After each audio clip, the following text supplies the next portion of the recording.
The morning sun filtered through the towering windows of Ashbourne Hall, spilling golden light across polished marble floors and gilded moldings. It fell upon Lady Eleanor as she sat with rigid composure in the grand salon, her fingers trembling slightly upon the delicate lace of her gloves. Her wedding gown, a flowing cascade of ivory satin, gleamed under the brilliance of countless chandeliers, yet her eyes betrayed a mixture of apprehension and quiet sorrow. Around her, the household bustled with activity, attendants whispering and adjusting the Duke's mother's intricate gown, yet each movement carried an undercurrent of judgment that Eleanor felt more keenly than the air in the room. The Duke of Ashbourne stood nearby, tall, commanding, and impossibly handsome. Yet there was a restraint in his posture, a formal distance that separated him from the woman who was, by law and title, now his wife. His dark eyes scanned Eleanor with a detached scrutiny, measuring her, not with affection, but with the same duty-bound exactitude that governed his estate. The whispers began almost imperceptibly, first from the Duke's mother, Lady Marguerite Ashbourne, whose sharp gaze rested on Eleanor's plain features with unrelenting criticism. "She is adequate," the matriarch murmured, her tone as delicate and lethal as the flutter of a butterfly's wings, meant to sting yet concealed beneath polite diction. Yet one wonders if a duchess ought to inspire admiration rather than pity. Eleanor's stomach tightened, a familiar, unwelcome coil of dread. She had known, of course, that her appearance lacked the flamboyant charm that society often demanded, yet she had hoped, vainly, perhaps, that her gentle manners and modest education might compensate. But now, in this gilded cage of expectation, she felt the full weight of her inadequacy. Every glance, every whisper, was a verdict rendered without mercy, and the echoes of it seemed to reverberate through the ornate room like a tolling bell. The Duke remained silent, a mask of stoicism that concealed any flicker of sympathy he might have felt. He was a man shaped by inheritance and duty, taught that personal sentiment was a fragile indulgence, a distraction from the gravitas of his position. Yet even as he maintained his composure, Eleanor could detect the faintest shadow of uncertainty in his gaze, as though he recognized some injustice but felt powerless to intervene. His silence was both shield and sword, a barrier between her and any comfort she might have drawn from the presence of her husband. The family assembled, their voices polite but tinged with the subtle cruelty of condescension. The Duke's sisters offered curt nods and stiff smiles, their embroidered fans fluttering in a manner that seemed almost ritualistic in its disdain. "A promising alliance," one sister remarked, her voice syrupy yet laden with veiled sarcasm. "Though one hopes the lady will grow into her new station." Each word was a calculated stone, laid carefully in the path of Eleanor's humiliation. She lowered her gaze, forcing herself to maintain an appearance of dignity. Her lips pressed into a firm line, and though her hands shook, she refused to let them betray the storm within. The grandeur of the room, the polished floors, the towering mirrors, the glimmering chandeliers, felt suddenly oppressive. Here, in the very place that was to mark the beginning of her new life, she was reminded that appearances mattered above all else, that beauty and refinement were the currencies of respect and acceptance in a world that valued both more than sincerity or heart. The Duke's mother stepped forward, her posture immaculate, her gaze sharp as a blade. "My son, we must consider the proprieties," she said, voice smooth and unyielding. "A duchess is the reflection of her house, and the eyes of London shall soon scrutinize every gesture, every smile. It is regrettable that your bride does not embody the expectations we hold dear." The words fell upon Eleanor like winter hail, each one stinging, each one leaving a mark upon her fragile confidence. Eleanor rose, her back straight, her chin lifted despite the quiver of emotion that threatened to betray her composure. She had rehearsed for this moment countless times, the polite acceptance of judgment, the serene endurance of insult, yet the cruelty of its execution was more vivid, more biting than she had imagined. The guests' whispers seemed to thicken the air, pressing against her like invisible hands seeking to drive her into retreat. The Duke finally spoke, his voice low and measured, yet there was a tension in it that belied his calm. "Mother, Eleanor is my wife.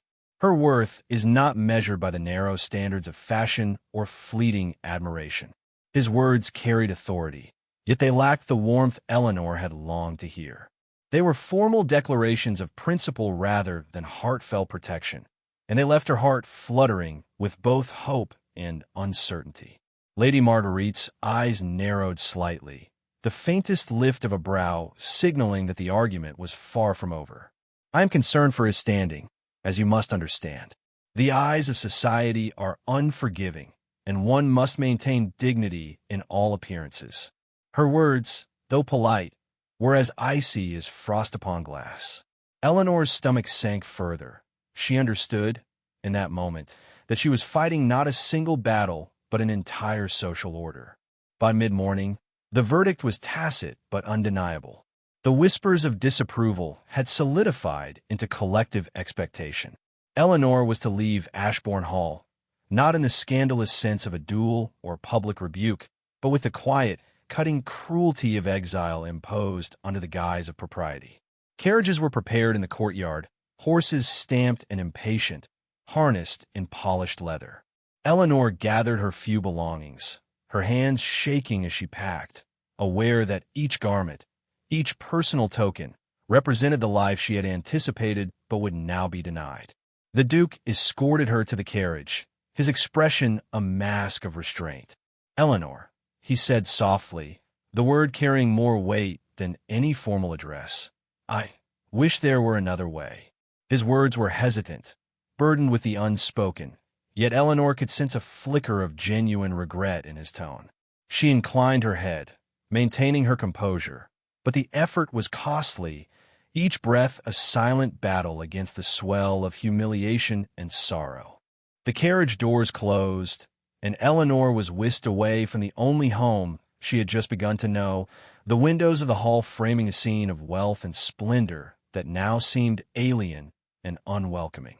The estate receded into the distance, the golden light of morning fading into the muted gray of uncertainty. Eleanor pressed her forehead against the glass, her reflection a pale echo of the girl who had arrived, full of timid hope and expectation. As the carriage rumbled over the cobblestones toward the countryside, Eleanor's thoughts swirled with a mixture of despair and quiet resolve.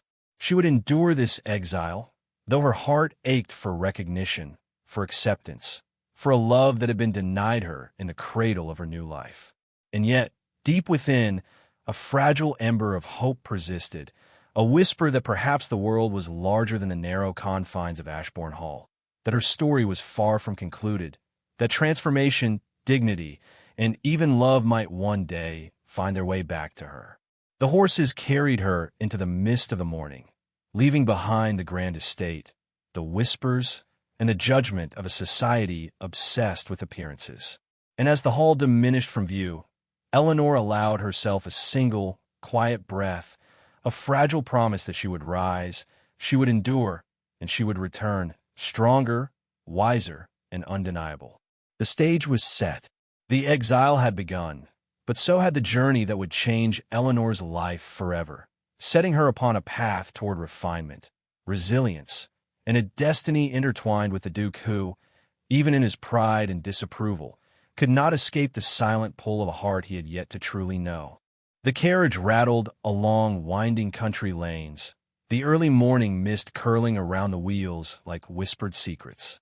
Lady Eleanor, seated in quiet reflection, watched the familiar landscape dissolve into a blur of green and gray. Each turn of the wheels carried her further from Ashbourne Hall, further from the place that had so violently stripped her of dignity, yet also closer to a destiny uncharted and hers to shape. Her heart remained heavy, yet beneath the ache of humiliation there stirred a seed of resolve. She would not remain merely the forgotten bride of the Duke. She would become a woman whose presence demanded acknowledgement, whose very existence could not be ignored. The countryside welcomed her with a muted tranquility, the soft rustle of leaves and distant calls of birds offering solace denied by the opulent but suffocating halls she had left behind. Eleanor's lodgings, a modest estate owned by a distant aunt, were quiet, sparsely furnished, yet infused with warmth and familiarity. Here, in the absence of whispers and judgment, she allowed herself small comforts: books with gilt edges, letters from trusted companions, and mornings spent wandering the gardens that stretched like green carpets beneath the gray sky. She moved with an intent she had not known before, each deliberate step reinforcing the fragile armor she began to weave around her heart. In the months that followed, Eleanor devoted herself to learning with an intensity born of both necessity and desire. She studied French and Italian under tutors brought from London, her pronunciation gradually shedding the hesitance of her upbringing. She painted landscapes and still lives, allowing brush and color to express emotions that words could not contain. Music filled the modest rooms of her temporary home. Evenings passed in quiet contemplation at the pianoforte, each note resonating with longing, with the ache of a heart denied, with the hope of a future yet unseen. These pursuits were not mere distractions. They were deliberate acts of reclamation, a forging of self that would withstand the scrutiny of any society that sought to belittle her. Letters arrived sporadically from London, whispered tales carried by acquaintances and distant relatives. The Duke's family, Eleanor learned, spoke often of her absence, their opinions still heavy with judgment. "She is of no consequence," Lady Marguerite reportedly declared at a gathering, her words cloaked in polite defiance yet dripping with disdain. The very society that had condemned her now gossiped in hushed tones of the woman who had vanished so quietly, unaware that Eleanor's transformation was already underway. Each missive, each tale of whispered opinion, stoked a mixture of defiance and quiet amusement within her. She understood now that power often lay not in obedience, but in deliberate self-reinvention. It was during one of these months, under a sky streaked with silver clouds, that Eleanor received news of a distant European salon seeking refined young women for artistic gatherings. Without hesitation, she accepted the invitation, recognizing the opportunity not merely for education, but for transformation and reinvention in the eyes of the wider world. Paris offered theaters of music, galleries hung with oil and pastel, and the subtle, courtly intrigues that sharpened wit as surely as a blade. Eleanor immersed herself in the salons, observing, listening, and learning the unspoken rules that governed the comportment of women deemed desirable, accomplished, and, above all, captivating. Her presence began to command attention in ways she had never imagined. Gentlemen of reputation whispered their approval of her intellect. Artists sought her critiques. Musicians paused mid-note to glance toward her delicate yet poised figure. And yet Eleanor carried herself with a deliberate restraint, a knowledge that allure lay not merely in beauty, but in the quiet confidence of a woman who understood her worth. She did not flaunt, nor did she seek notice. Instead, she allowed the world to witness her grace unfold naturally. Each smile, each turn of the hand, each thoughtful remark constructing a silent testament to her transformation. Throughout these years, Eleanor kept a private journal, a repository of her reflections and subtle imaginings.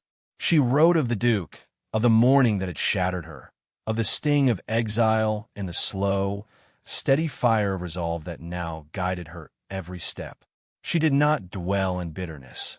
Rather, she cataloged her growth, noting the refinement of speech, the mastery of arts, and the quiet pleasure in her own capabilities. These pages became both companion and shield, a place where longing could exist without shame, where hope could survive without reckless exposure.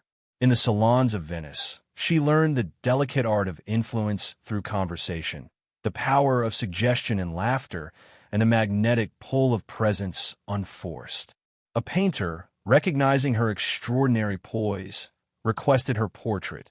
She consented, understanding that even her image, immortalized in oil, would signal her emergence into society once more. The portraits captured not merely her outward appearance, but the transformation of spirit, a quiet fire beneath composed exterior, intelligence flickering in the depth of her eyes, dignity carved into every measured gesture. Word of the mysterious, elegant young woman traveling Europe eventually crossed the English Channel. Letters from acquaintances carried whispers back to London. Tales of a lady of uncommon grace, whose poise and accomplishments had begun to stir curiosity and admiration. Occasionally, Eleanor allowed herself to imagine the Duke receiving such news, to picture the stir of recognition, the brief flicker of doubt, or desire that might accompany knowledge of her return. Yet she tempered these thoughts with caution. She would not return merely to provoke, but to reclaim the dignity and autonomy stolen from her so cruelly.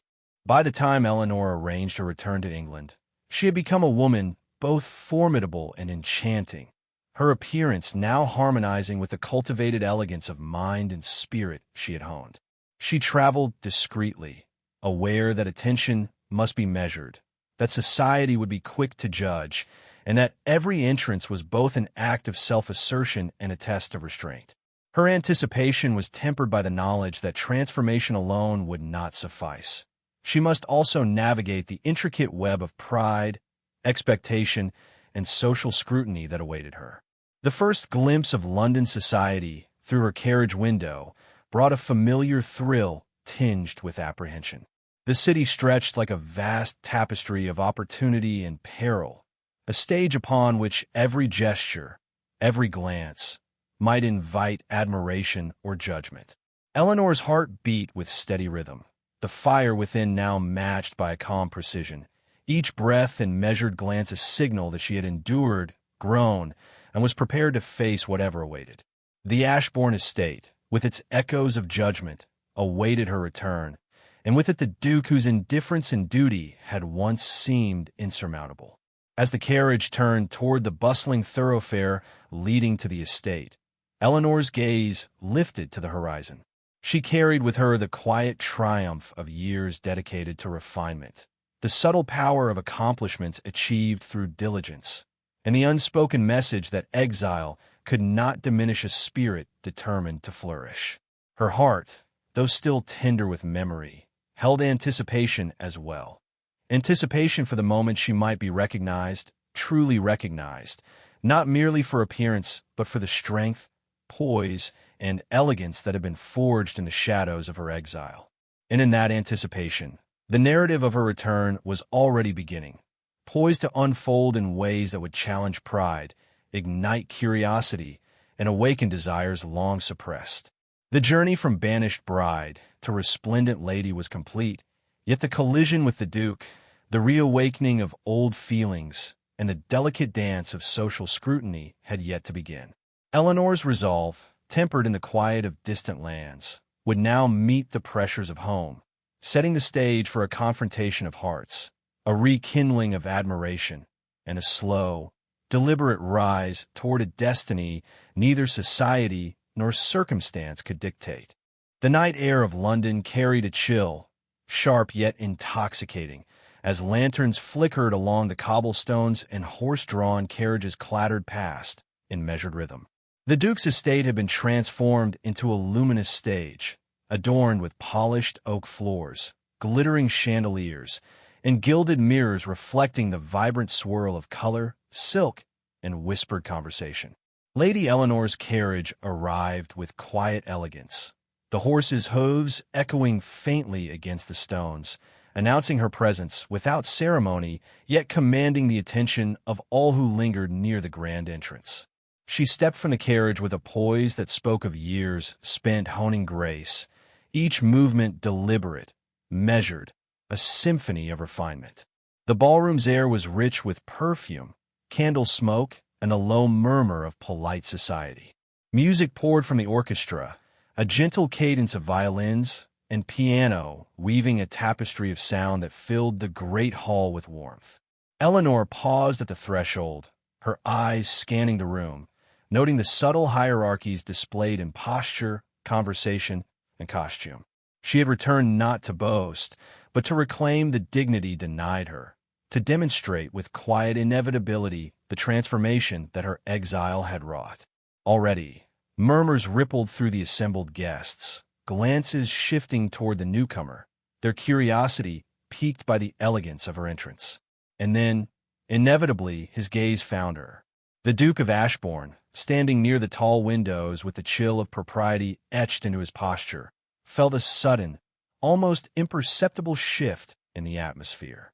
There, at the threshold, was the woman whose absence had haunted him, whose memory had lingered in quiet moments and restless nights.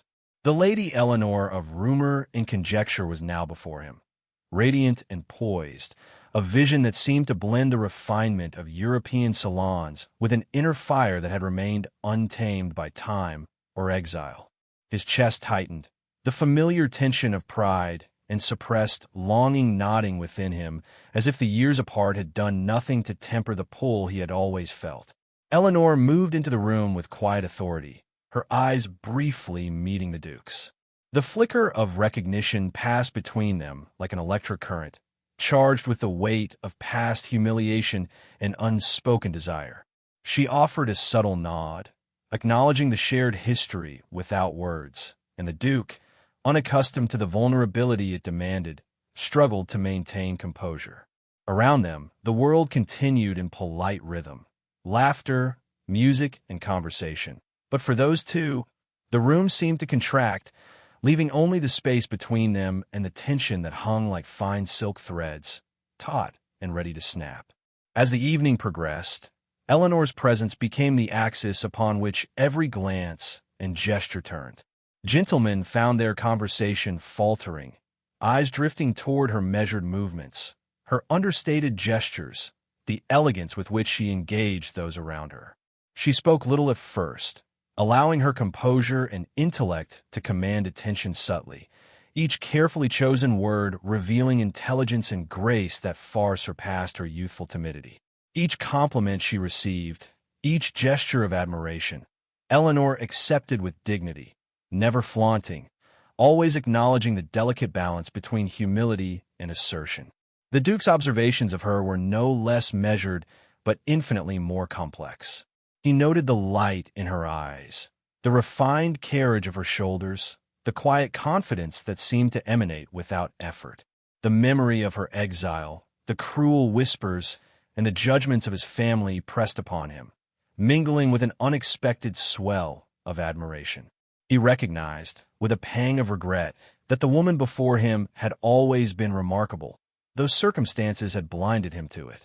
His pride, a lifelong shield, now felt brittle and inadequate against the quiet power of her presence.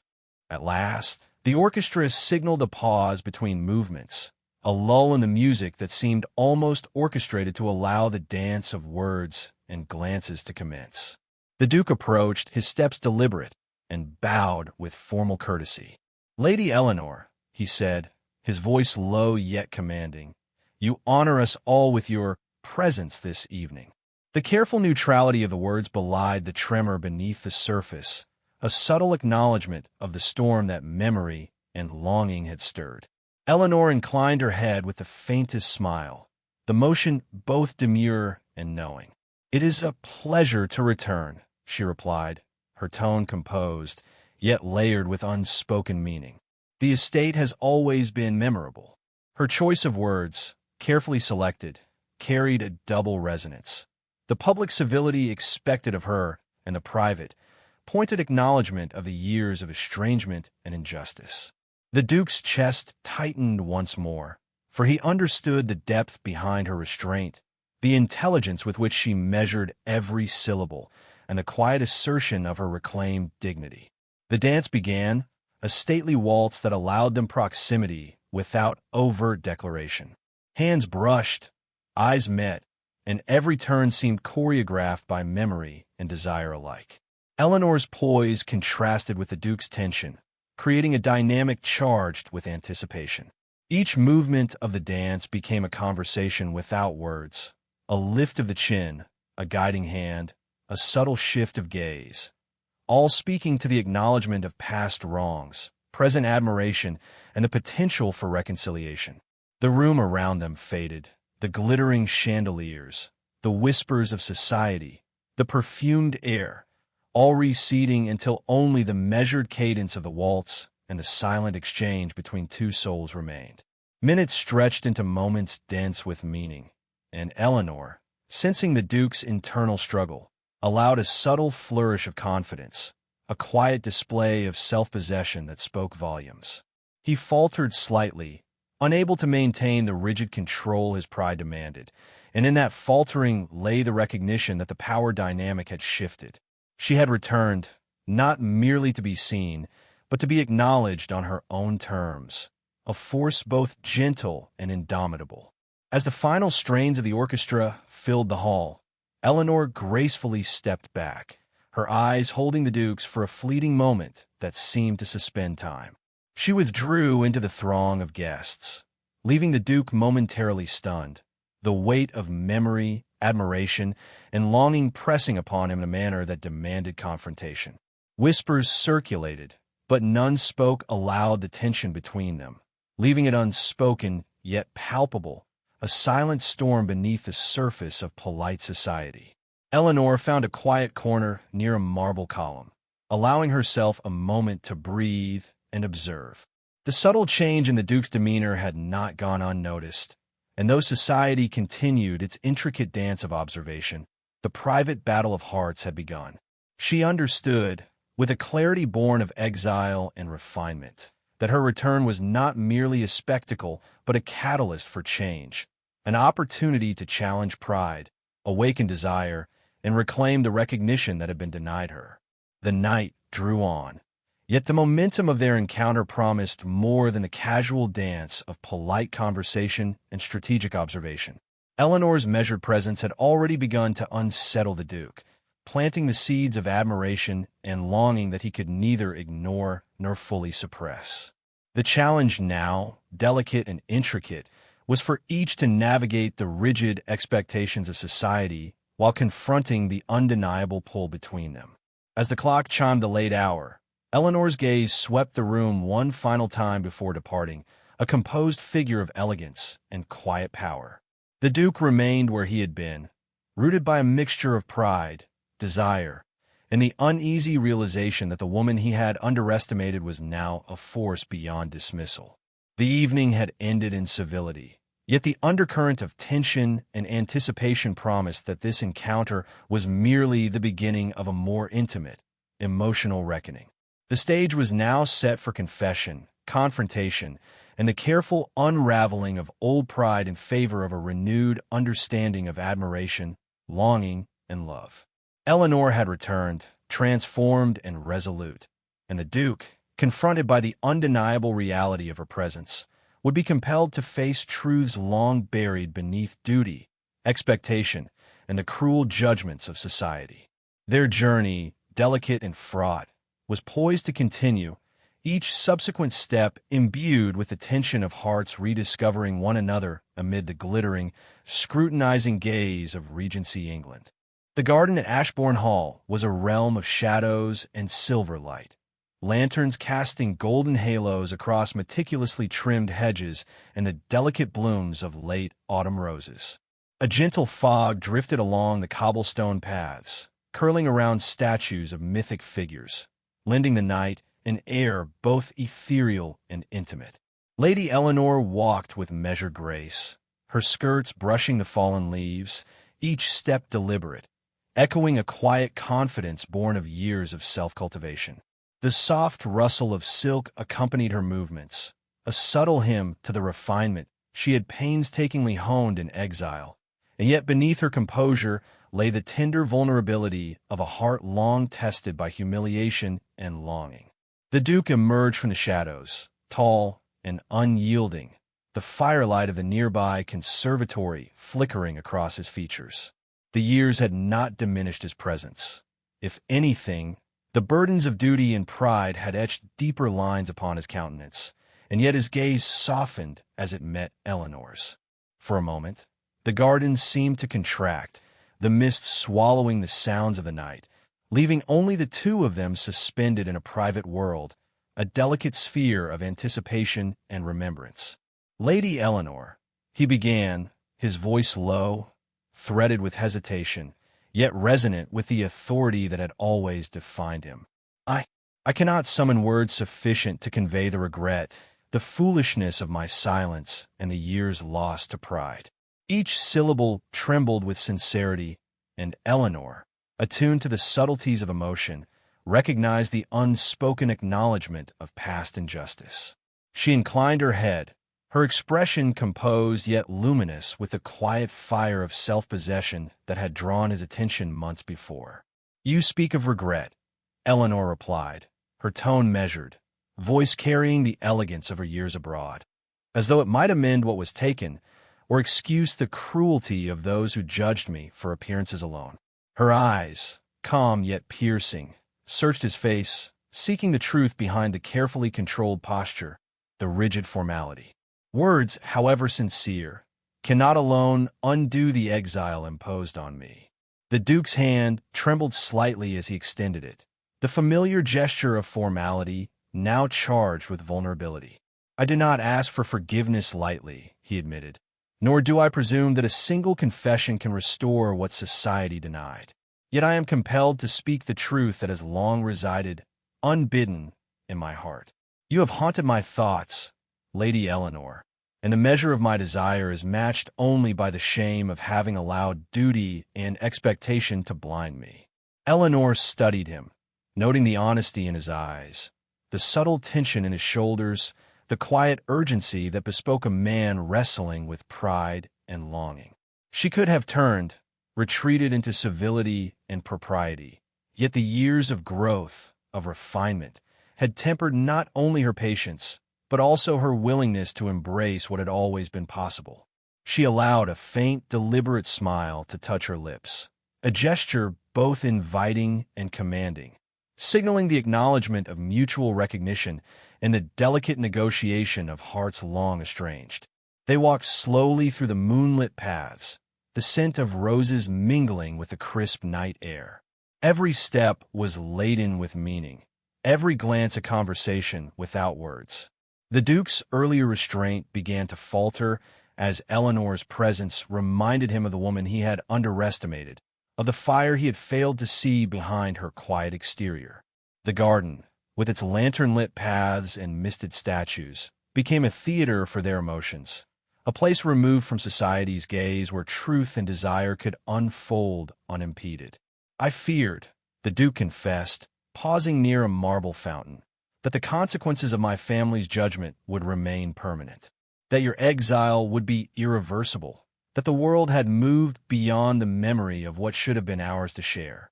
His hand hovered near hers, unspoken, the tension between restraint and yearning palpable. Eleanor's gaze softened, the years of refinement tempered by experience allowing her to read the sincerity behind his words. "You speak of fear," she said, voice barely above a whisper. "Yet courage has brought us to this moment. You stand before me, and I am not the timid bride of that morning. I am a woman who has endured, who has grown, who has claimed her own presence. The past cannot be undone, but the present may yet allow truth to flourish." Her hand, gloved in silk, brushed against his, a fleeting touch that sent a tremor through the air between them, a tangible signal of connection and mutual acknowledgement. The Duke's chest rose and fell in shallow breaths, his pride now mingled with awe, desire, and reverence. "Eleanor," he whispered, voice husky with emotion, "if I had but seen you, truly seen you, in that moment, none of this separation, would have been necessary. Yet time has given us this opportunity, rare and precious, and I cannot let it slip unclaimed." His words, measured yet overflowing with sincerity, pierced the quiet night, drawing Eleanor closer, not in force, but in the quiet inevitability of shared longing. She regarded him, noting the vulnerability that rarely surfaced in a man of his station, the way pride wavered when confronted by unvarnished truth. "Then let us not squander it," she said softly, each syllable deliberate, rich with the quiet power that had been cultivated in her years abroad. "Let us speak only what must be spoken, and let hearts guide what words alone cannot convey. The Duke knelt, an act both formal and profoundly intimate, his gloved hand extending to her with a gravity that transcended ceremony. Lady Eleanor, will you grant me the honor, not merely of society's recognition, but of your trust and your heart? I am undone by the error of my past. Yet in this moment, I pledge a fidelity born not of obligation, but of the deepest desire, of a recognition long delayed, yet wholly true. Eleanor's breath caught, the gravity of the moment settling over her like the soft night fog. She placed her hand lightly in his, the contact sparking a current of shared history, longing, and the delicate intimacy of reconciliation. Your words, she said, voice rich with quiet triumph and tenderness, carry the weight of truth, and in truth, I find the strength to accept what we might now claim together. Let dignity and love guide us henceforth, beyond judgment, beyond fear, beyond the echoes of exile.